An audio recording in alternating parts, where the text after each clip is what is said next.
The trade deadline is less than a week away, and from a lot of the Raptors rumors that we've seen out there, it kind of looks like they want to get their hands on a big man before this year's trade deadline passes. With that being said, let's look at some potential targets. What's up, everybody? It's JJ Buckets, and I am here, similar to last week, to discuss 3 targets that the Raptors should be / could be looking at with this deadline coming up. Unlike last week, I will actually have a couple of honorable mentions here as well, but before I get to any of that, just make sure if you're new here, subscribe to the channel. I feel so close to 1K, even though I'm still like 250 away or something, but it feels so within reach. So if you're new here and you like the content, hit that subscribe button. It goes a long way. Really appreciate it. Speaking of things that I really appreciate, leaving a like on the video, whoever you are, would be great. It helps the algorithm out a lot and it puts a smile on my face, so thank you if you're doing that. So let's get the honorable mentions out of the way. The first one's gonna be a guy that I've talked about on this channel forever, that I feel like Raptors Nation has been in love with forever, and that just really seems like a hand in glove fit. It's Miles Turner, right? Miles Turner, just, you look at him and obviously he's never been a Raptor in his life, although that could change maybe one day. But he just has the skill set that would just screams Toronto Raptor, right? Like just an elite defensive player, a solid offensive player that can stretch the court at the 5-man spot and could do like a little bit of a lot on the offense. He would be a big, pun, I guess unintended, although it seemed a little intentional. He seems like he would be a big add to this team, and it'd be a fun one, but I feel like I've just talked about him so much on this channel that I don't want to spend today's video also talking about him, so I'll leave him in the honorable mentions. And the other honorable mention, in this case, it's gonna be former Raptor, Jonas Valanciunas. Jonas Valanciunas, I think a lot of Raptors fans still have a lot of love for, and he became a better player after he left Toronto, so a lot of people are kind of eyeing him, looking at Jonas Valanciunas and thinking, God, he would be a fun add back to this team. But for a couple of reasons, ultimately I don't think he should be in the top 3 here. One of the big ones is you're probably going to have to, give up a fair amount of assets if you're going after Jonas Valanciunas. I don't think he will come cheap, especially from a Pelicans team that could want to compete for the play-in, that should want to compete for the play-in, I think, this year. So it'll be tough to kind of get him out of there. And also just fitting back in with the Raptors. Like, yes, I would love Jonas Valanciunas on this team for a couple of good reasons, but at the same time, I feel like I have my reservations about putting him on this team as well. So once again, leaving him in the honorable mentions. So this top 3 comes in no particular order in terms of favoritism. Just keep that in mind, I guess. Let's lead it off with Jakob Poeltl. I think he is just, again, another former Raptor that's really fun to envision back on this team. And I honestly think it would be kind of funny to see him back on this team after being traded away, obviously, as a part of the Kawhi deal. And now he is on a Spurs team that, as mentioned in last week's video where I talked about Doug McDermott and the potentials of adding him as a bench scorer to the Raptors, Jakob is just a talented player and would be a very good role player that's just kind of wasting away on a Spurs team that's going to do much of nothing this team. And it feels like a shame because, again, he is a very good player and could solve a lot of needs for the Raptors, and especially just give you some really quality big minutes against like some of the better lineups that you're going to see with more traditional elite centers, say, I don't know, like a Joel Embiid, like if you're coming up against the Sixers in the regular season or in the playoffs, having somebody like a Jakob Poeltl to throw at Joel Embiid could be fun instead of really having to scheme some heavy doubles and such like that against Embiid to get the ball out of his hands. Obviously, I'm not saying just leave Jakob on an island with him 24/7, but I do think having somebody like a Jakob makes it a lot easier as opposed to, scheming like Siakam and somebody else to go tackle a guy like Joel Embiid or any other just elite big that you're going to face either throughout the regular season or the playoffs. So Jakob would be a really fun add to the team. I don't quite know how heavy the price tag would be for Jakob. I think in all likelihood you're probably surrendering a first-round pick at the least if you want to pursue him.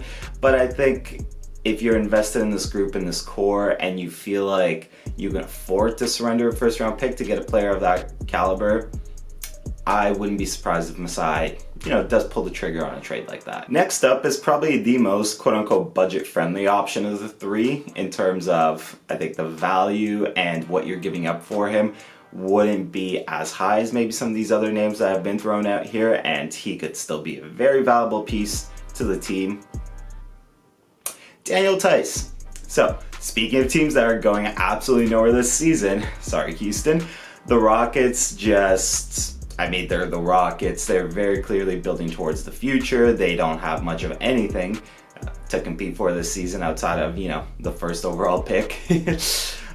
So why they signed THEIS in the first place was always a bit of a mystery to me, I guess.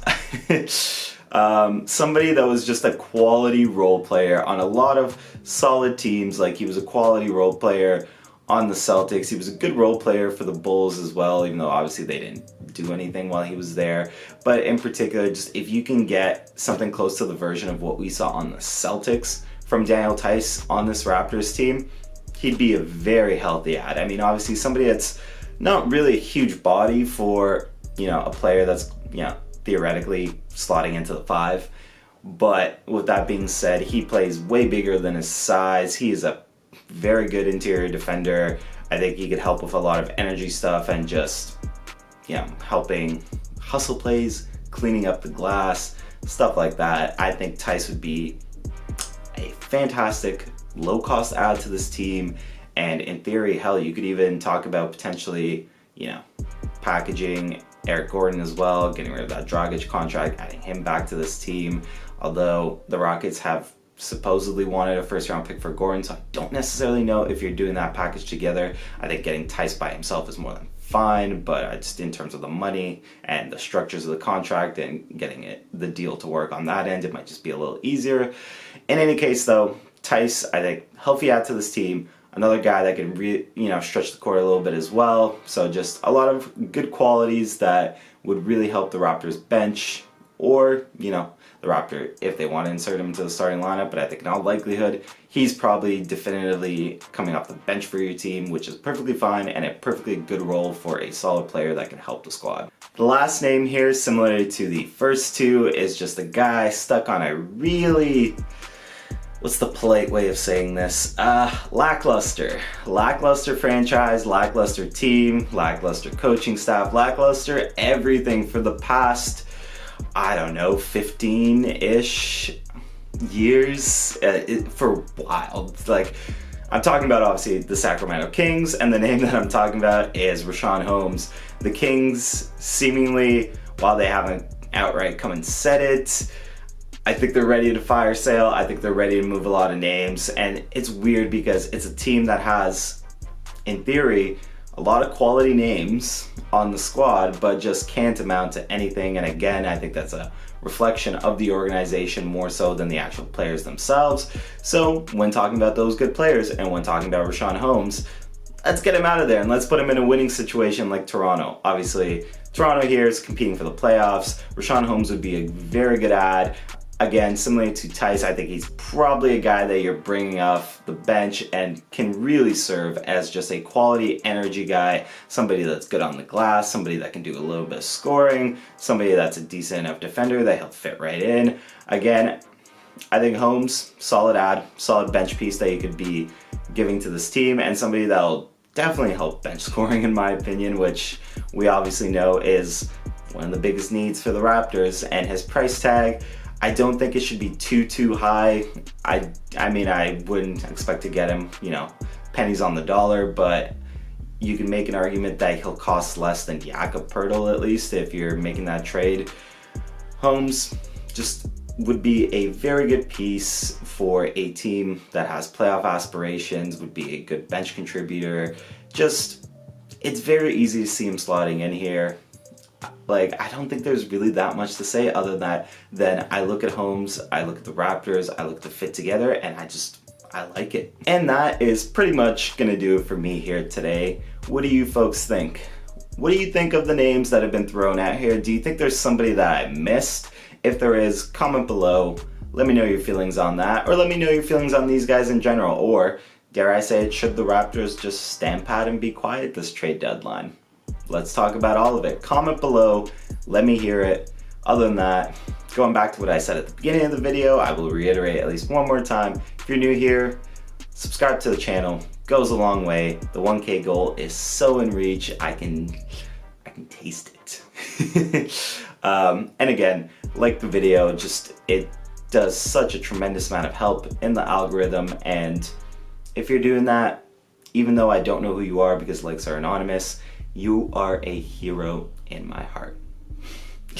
That will do for me here today. Yeah, this has been JJ Buckets, and I'm sure I'll see everybody at least one more time before the trade deadline. I'm out.